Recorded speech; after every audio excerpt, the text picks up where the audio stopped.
සියදන සාදරයෙන් පිළිගන්නවා චාරිකාව එපිසෝඩ් එකට. ඉතින් මිත්‍රවරුනි, පාතාල ලෝකයේ සොයන ගවේෂණයේ 3 වෙනි දවසටයි අද යාලම එකතු වෙලා ඉන්නේ. ඒත් අද කොටසට යන්න කලින් කොටස ගැන පුංචි මතක ආවර්ජනයක් කරගෙනමු. ඉතින් මිනිටවරු මරපු සිද්ධියත් එක්ක පර්සි කවුන්ටරේ ගොඩක් ජනප්‍රිය කෙනෙක් බවට පත් වෙනවා. මේ හේතුව නිසා ඉරිසියාකාරයන්ගේ කරදර වලටත් පර්සිට මුහුණ දෙන්න සිද්ධ වෙනවා. ඒත් ඒ හැම අවස්ථාවකම පර්සි බේරෙනවා. ඉතින් කඳුරේ මේ විදිහට කාලය ගත වෙද්දී ඊගාට උන්ට සිද්ධ වෙනවා මහා තරගයට මුහුණ දෙන්න. ඉතින් ඒ තරගයත් පර්සි කණ්ඩායම ජයග්‍රහණය කරද්දී අවසානයේදී පර්සිව පොසයිඩන් විසින් තෝරා ගන්නවා. ඉතින් පොසයිඩන්ට මේ වෙනකොට තමගේ පුතාගේ උදව් ඕනියලයි තියෙන්නේ. ඒ සියුස් එක්ක සිද්ධ වෙන්න යන මහා යුද්ධය නවත්තන්න. ඉතින් ප්‍රධාන අකුණ සොයාගෙන පර්සිට පාතාල ලෝකයට යන්න සිද්ධ වෙනවා කියලා එයා දැනගත්ති. එයා තරයේ මේකට අකමැති වෙනවා. ඒත් ග්‍රෝවර් ඇවිල්ලා කියන කතාවත් එක්ක පර්සි පාතාල ලෝකෙට දැන් යන්න ඉවසිල්ලක් නැතුවයි ඉන්නේ. එහෙනම් එතෙන් පටන් ඉදිරියට මොකද වෙන්නේ කියලා අද බලමු චාරිකාව එපිසෝඩ් තුලින්.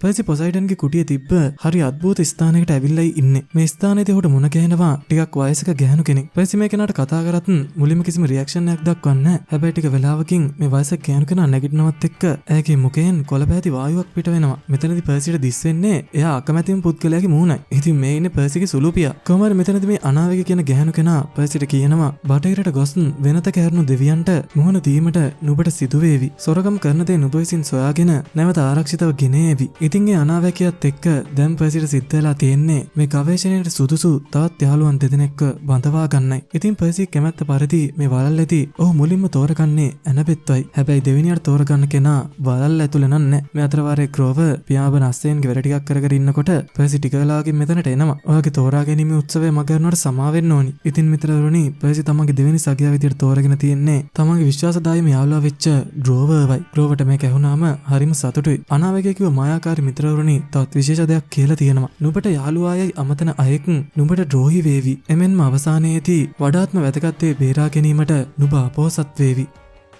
පර්සි මෙතනදී ග්‍රෝවර්ට කියනවා මට ඔයාව විශ්වාසයි කියලා. ඉතින් පර්සි තමන්ගේ කුටියට වෙලා ගමන යන අවශ්‍ය දේවල් සූදානම් කරමින් ඉන්නකොට ලෝක් මේ ස්ථානයට එනවා. ඔයාලටත් ප්‍රශ්නයක් තියෙන්නේ නැති ඇයි පර්සි ලෝක තමන්ගේ සගයෙක් විදිහට තෝරාගත්තේ නැත්තේ ඇයි කියලා. ඒක කතාව ඉස්සරහට යද්දී ඔයාලට තේරෙයි. කොහොමද ලෝක් පර්සිට එයා ගමට අවශ්‍ය කරන තවත් දේකුත් ගෙනල්ලා. මේ සපත්තු දෙක ඒරිස්ගෙන් තමයි ලෝක්ට ලැබිලා තියෙන්නේ. මේක ඇවිල්ලා නිකන් සපත්තු දෙයක් නෙවෙයි. මේක පියාඹන්න පුළුවන් සපත්තු දෙක. මායා කියන කීවර්ඩ් එක කිව්වහම මේකේ තට්ටුව ආකාරයෙන් දිස් වෙනවා. මං ග්‍රෝවර් තෝරගන්න කලින් ඔයාව තෝරගන්න හිතුවා. ඔයා ගත්ත තීරණය හරි. අපි හිතනවට වඩා ග්‍රෝවර් ගොඩක් ශක්තිමත් කෙනෙක්. පර්සි ගත්ත තීරණයට ලෝකෙ කිසිම සිත්ඇවුලක් නැහැ. ඉතින් ඔන්න ඔයාලට පේන්නේ මිත්‍රවරුනි අර මං කිව්ව විශේෂ ගසයි. සියුස් විසින් තමන් දුව තාලියව ඔන්න ඔය පේන ගස බවට තමයි පත් කරලා තියෙන්නේ. ඉතින් ඒකටත් සමුදීලා කට්ටිය දැන් ගවේෂණය පටන් ගන්නවා. එයාලා අධිරාජ්‍යයන් නිර්මාණය කළා වගේම බිඳ හෙලලා තියෙනවා. මානව ශිෂ්ටාචාරයේ ගමන් මඟ වෙනස් කරලා තියෙනවා. ඔලිම්පිස්සේ බල සමතුලිතතාවය පවා වෙනස් කරලා තියෙනවා. ගවේෂණය කියන්නේ පූජනීය දෙයක්. ගවේෂණයක් මෙහෙවනවා කියන්නේ දෙවියන් එක කතා කරනවා වගේ දෙයක්. ඉතින් දැන් කට්ටිය බස් රථයකින් මේ විදිහට ගමන් කරනවා. පර්සිගේ පස්සෙන් පන්නන්නේ නිකන් රාක්ෂයෝ නෙවෙයි. එයාලා ගොඩක් බලවත් අය. මොකද පර්සි කියන්නේ තහනම් වූ දරුවෙකුයි. කොටින්ම කිව්වොත් සියුස් පවා තීරණය කරන්න පුළුවන් පර්සිව එකපාරම විනාශ කරන්න. ඉතින් මේ හැම දෙයකම පරිස්සම් වෙලා තමයි මෙයාලට මේ ගවේෂණය යන්න සිද්ධ වෙන්නේ. කොහමද මේ විදිහට ගමන් කරද්දී බස් රථය එක තැනකින් නවත්තනවා. පර්සිත් කඩේට යන්න අතද්දී ඇනබෙත් කියනවා ඔයාලා ඉන්න මං ගින් අරන් එන්නම් කියලා. කොහමද ඕනි දේවල් ටිකක් අහගෙන ඇනබෙත් කඩේටත් ඇවිල්ලා ඒ ටිකත් අරගෙන කැෂියර් එක ගාවට එනවා. මෙතනදලා ඉන්නකොට ඇනබෙත්ට මහා අමුත්තක් ඔන්න ඔය ගෑනු කෙනා ගැන දැනෙන්න ගන්නවා. කොහමද මෙතනදී මේ දේ වැඩි ගණන් ගන්න නැතුව ඇනබෙත් ආයෙත් බස් රථයට එනවා. නමුත් මකක් ගිහින් ඇනබෙත් එක පාරටම ඔය විදිහට ඉන්විසිබල් වෙලා ඒ ගැහණු කෙනා ගාවට එනවා. ඔයාලා තමන්ගේ වැඩේට මීට වඩා දක්ෂ වුණා නම් හොඳයි. එහෙනම් මට මෙච්චර ලේසියෙන් අඳුන ගන්න බැරි වෙන්න තිබුණා. තාලියා ඊට වඩා දක්ෂ වුණා නම් දැන් එයාගේ ඇඟේ ලේන් කෝඩුවක් නොතිබෙන්න තිබුණා. ඒ නිසාද හේඩිස් ඔයාව මෙහාට එව්වේ. එක පාරක් හරියට කරු වැඩක් ගැන පම්පෝරි ගහන්න. කාලය මැව් වෙනසක අරුමේ. ඔයා දැන් ඉස්සර මට බය පැනලා කිය පුංචි කෙල්ල නෙවෙයි නේද? කොහම නමුත් ඔයා තමන්ගේ නමට හරියන්න වැඩ කරනවා. ඇතිනගේ ළමයින්ගේ ආඩම්බරය සමහර විට පණ පිටින් ඉන්න භයානකම උපදෙවිය. ඇයි ඔහේ මෙහෙට ආවේ? මං ආවේ යාගේ යාළුවාව එකතු කරගන්න. එහෙම මොකටද? එයාව ඉක්මනට සත්‍ය නැතුව අරන් එනවා. හේඩිස් මට කිව්වේ එහෙමයි. මෙච්චර සෙනගකට නොපෙනී මට එයාව අරන් යන්න පුළුවන්. ඔයා එයාව මේ බස්සෙන් එළියට අරගත්තොත්. එතකොට ඔයාගේ ගවේෂණය කිසිම බාධාකින් තොරව ඔයාට කරන් යන්න පුළුවන්. මේ යෝජනාව එනවත් එක්කම ඇනබෙට්ට සිද්ධ වෙනවා මෙතනින් ඉවත් වෙන්න. ඇනබෙට් ඉක්මනටම තමන්ගේ යාළුවෝ දෙන්න කාට අවිල්ලා කියනවා අපි දැම්ම තුවන්න ඕනි කියලා. මොකද අර වල්කරි දැන් ටිකෙන් ටික මෙයාලා කාට ලං වෙන්නයි හදන්නේ. සෙනගාසේ වල්කරි ටික වෙලාවක් කිර වෙද්දී ඇනබෙට් හිතනවා දැන් ප්‍රශ්නයක් වෙන්නේ නැති වෙයි කියලා. ඒත් මේත් එක්කම තවත් වල්කරි කෙනෙක් මෙයාලා අරපු ජනේලය හරහා බස් එකට කඩා වදිනවා. කොහමරි මෙතනදී ඇනබෙට්ට පුළුවන් වෙනවා තමන්ගේ කඩුව පාවිච්චි කරලා මේ වල්කරිව විනාශ කරලා දාන්න. අනතුරු තුන්දෙනාත් එක්කලා ඉක්මනටම බස් රථයෙන් පැන ගන්නවා. සිද්ධ වෙච්ච දේත් එක දැන් කට්ටියට කැලයක් මැදින් යන්නයි වෙලා තියෙන්නේ. මොකද මෙයාලට දැන් මිනිස්සු අතර ගැවිසීගෙන යන එක ටිකක් අනුතුරුදායක වැඩි. කොහමරි මේ විදිහට වනාන්තරය ඔස්සේ දිගින් දිගටම ආවහම මෙයාලා හරි අපූර්ව තැනකටයි එන්නේ මිත්‍රවරුනි. මේ ස්ථානයේ හැම තැනකම වගේ ගල් පිළිම දක්නට ලැබෙනවා. මේක අනිවාර්යෙන්ම අපෙන් කෙනෙක්ගේ තැනක් වෙන්න ඕනි. මේ ගල් පිළිම ටික දකින්නවත් එක්ක මෙයාලා හොඳටම බයලා මෙතනින් පැන ගන්නවා තත්ති. බෙල්කරි මෙයාලගේ පිටුපසින් ওই විදිහට එනවා. මං කිව්ව යෝජනාවට කැමති වුණා නම් මේක මීට වඩා ලේසි වෙන්න තිබුණා. ප්‍රයිසිත් අහනවා මොකක්ද යෝජනාව කියලා. ටික වෙලාවකින් අද සෙල්ලම් දාන දවසක් නෙවෙයි කියාගෙන ඇස් වහගත්ත ගෑනු කෙනෙක් මේ ස්ථානයට එනවා. ඉතින් මේ තමයි මිත්‍රවරුනි ග්‍රීක පුරාවෘත්තවල ඉන්න මෙඩූසා. මෙඩූසා කට්ටියට කියනවා ප්‍රශ්නයක් තියෙනවා නම් අපි ඇතුළට ගිහින් කතා කරමු කියලා. මිත්‍රවරුනි වන්නේ ගැන පුංචි දැනුවත් කිරීමක් කරන්නයි හදන්නේ. ඔන්න ඉතින් මේ මාසේ ලෝකෙ ලොකුම ලීග් තරඟාවලිය වන IPL මැචස් පටන් ගන්නයි හදන්නේ. ඉතින් ඔයාලට පුළුවන් මේකෙන් මේ තරඟ බලන අතරතුර ඒවට ලන්සු තියන්න. උදාහරණයක් විදිහට ගත්තොත් ක්‍රිකට් මැච් එක කවුද දිනන්නේ? කවුද වැඩිම ලකුණු රැස් කරගන්නේ? වගේ දේවල් අනුමාන කරලා ඔයාලට මුදල් තෑගි විතරක් නෙමෙයි iPhones, BMW cars, laptops වගේ ගොඩක් දේවල් වල ජයග්‍රහණය කරගන්න පුළුවන්. තව ඔයාලට මේක ඇතුළේ ප්ලේ කරන්න පොඩි ගේම්ස් ඕන තරම් තියෙනවා. රෙජිස්ට්‍රේෂන් එක මතක් කළා ප්‍රොමෝ කෝඩ් එක පාවිච්චි කරලා බෝනස් එකක් අරගන්න.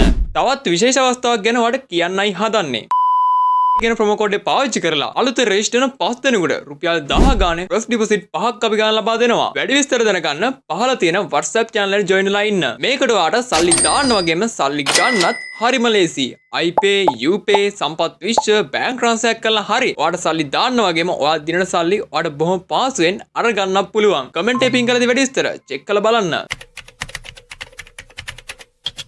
දැන් මෙයාලට මරු වැඩක් තමයි වෙලා තියෙන්නේ. එහෙට යන්නත් නැහැ මෙහෙට යන්නත් නැහැ. ඔයාව හමුවීම සතුටක් පොසයිඩන්ගේ පුත්‍රයා. ෆැසි මේලාවේ ඇයිදියා බලන හදද්දි ඇනබෙත් එපා කියනවා. ෆැසි එපා. එයා රාක්ෂයෙක්. රාක්ෂයෝ කවුද කියලා අපිමයි තෝරගන්නේ. ඒත් දැන් එක්කෙනෙක් ටෝනි ඔයාලව කෑලි වලට ඉරන්න. එතකොට මට ඕනි ඔයාලට දවල් කෑමක් දෙන්නයි. තෝරා ගැනීම ඔයාලා සතුයි. තෝරා ගැනීම දීලා මෙඩූසා මෙතනින් ගියාට පස්සේ ෆැසි කට්ටියට කියනවා අපි ඇතුළට ගියොත් හොඳයි කියලා. මොකක්ද ඔයා කිව්වේ? මගේ අම්මා මෙඩූසා ගැන ගොඩක් කතා කියලා තියෙනවා. ඒ කතාවලින් දුන්න ආදර්ශය තමයි මිනිස්සු හිතනට එයා වෙනස් කියන එක. කොහමරි ප්‍රසිද්ධ මෙඩුසාගේ නිවස ඇතුළට යන තීරණය කරාම යාළුවෝ දෙන්නත් දැන් එනවා.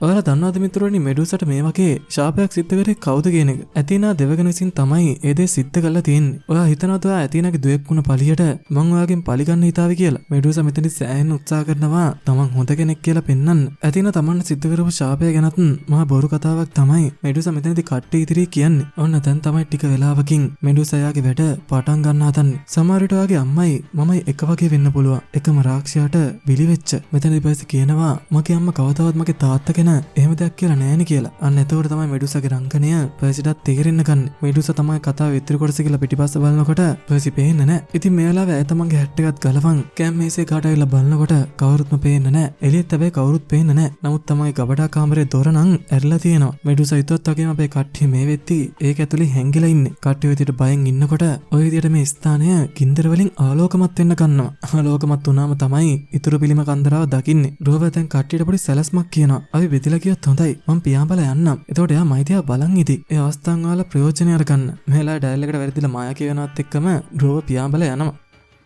ඒක දැකලා ඇනබෙත් කියනවා අපිට අලුත් සැලස්මක් ඕනි වෙයි වගේ කියලා. මෙඩුසා ටිකෙන් ටික පොසයිඩන් ගැන එක එක කතා කියමින් පර්සෙස්ගේ ඔළුව අවුල් කරන්න පටන් ගන්නවා. මේ දේවල් වලට පර්සෙස්ට කේන්ති යද්දි පර්සෙස් තමන්ගේ මායා කඩුවත් අරගෙන එළියට එනවා. පර්සෙස් තමන්ගේ විවෘත කරන්න හදනකොටම ක්‍රෝව කොහෙන්ද මන්ද මේ ස්ථානයට වේගෙන් කඩා වදිනවා. ඉතින් ඒ අවස්ථාවෙන් ප්‍රයෝජනය ගත්ත ඇනබෙත් ඉක්මනටම තමන්ගේ නොපෙනෙන කැප් එක මෙඩුසාගේ ඔළුවට දානවා. ඒත් එක්කම පර්සි ඔළුව ගැලවෙන්න පාරක් එල්ල කරනවා. කොහමද අන්තිමේට මෙඩුසාගේ ඔළුවත් අරගෙන ගින් තමයි අර වල්කරීවත් ගල් පිළිමයක් බවට පත් කරලා දාන්නේ. ග්‍රෝවගේ නෑතෑයෙකුත් මේ පිළිම අතර ඉන්නවා. ග්‍රෝව දකිනවා. සෑහෙන දුකකින් තමයි ඩයල් එක දිහා බලන් ඉන්නේ. මෑලා හදන්නේ දැන් මෙඩුසාගේ හිස මේ ස්ථානයේ කොහරි වල දාන්නයි. හැබැයි නිකම්ම වල දාලා ඒක කවුරු හරි හොයාගත්තොත් මහා විනාශයක් සිද්ධ වෙන්න පුළුවන් නිසා ඇනබෙත්ගේ හිස්වැසුමත් පාවිච්චි ගන්න සිද්ධ වෙනවා. ඒත් ඇනබෙට්ට තමන්ගේ අම්මගෙන් ලැබිච්ච එකම දේ ඒක විතරයි. පර්සි පොඩ්ඩක් තවමත් සැකසහිත හිතකින් තමයි ඉන්නේ. මේ දේ ග්‍රෝවට තේරෙනවා. ඒ නිසා ඔහු අහනවා මොකක්ද ප්‍රශ්නේ කියලා. මොකද ඔරකල් මට කිව්වා ඔයාලෙන් කෙනෙක් මට ද්‍රෝහි වෙනවා කියලා. නුඹට යාළුවායි අමතන අයෙකු නුඹට ද්‍රෝහි වේවි. එමෙන්ම අවසානයේදී වඩාත්ම වැදගත් දේ බේරා ගැනීමට නුඹ අපෝසත් වෙනු ඇත. ඉතින් පර්සිට වැදගත්ම දේ වෙන්නේ තමන්ගේ අම්මා බේරගන්න එකයි. ඉතින් ඒකට ඩවුට් එකක් තියෙනවා කියන්නේ පර්සි මේ මැසින් එක සාධාරණයිනේ. ඒත් ඇත්තටම පර්සිට මේ යාළුවා දෙන්නා විශ්වාස කරන්න පුළුවන්. ඇනබෙට්ට වල්කරි කෙනාව යෝජනාව වෙලාවේදී ඇනබෙත් මොකද්ද කරේ? වල්කරිගේ සහෝදරියව ඝාතනය කරපු එකයි. ඒ වගේම ග්‍රෝවර් කියන්නේ කොහොමත් කවදාවත් පර්සිට ද්‍රෝහි වෙන්නේ නැති යාළුවෙක්. ඉතින් මේ කතාව අවසානයේදී ඒ විශ්වාසය මේ තුන්දෙනා අතරේ ඇති වෙනවා. දැන් ඊගාවට පර්සි මරු වැඩක් තමයි කරන්න හදන්නේ. දෙවියන්ගේ අවධානයක් ටිකක් ගන්න එපයි. ඒක නිසා පර්සි හදන්නේ මෙඩූසාගේ ඔළුව ඔලිම්පස් වලට යවන්නයි. මේ දෙයට මේ දෙන්න අකමැති වුණත් කොහොම හරි අන්තිමට බඩුත් පැක් කරලා ඔලිම්පස් වලට යවන්න බාර දෙනවා. ඉතින් මේ පැකේජ් එකත් අරගෙන එක නිලධාරියෙක් මිත්‍රවරුනි නගරයේ තියෙන උස බිල්ඩින් එක ලිෆ්ට් එකකට කොට වෙනවා. ලිෆ්ට් එකට කොට වෙලා ඔන්න ස්විච් එක ඔන් කරාම තමයි 600 කියලා තවත් තට්ටුවක් මතුවෙන්නේ. අනතුරු පාර්සල් එකත් අරගෙන දෙවියන්ගේ තැපැල් කරු ඔලිම්පස් වලට මේ ආකාරයෙන් පැමිණෙනවා. ඉතින් ඒත් එක්ක මිත්‍රවරුනි මම අදට කතාව නවත්තනවා. කතාව ගැන මොකද හිතෙන්නේ? channel subscribe කරගෙන comment එකක් දාන්න යන්න අමතක කරන්න එපා. එහෙනම් මේ ගවේෂණයේ ඊගා කොටසින් ඉක්මනින්ම හමු වෙන බලාපොරොත්තුෙන් මම අදට සමු කරනවා. සියලු දෙනාටම ජය වේවා.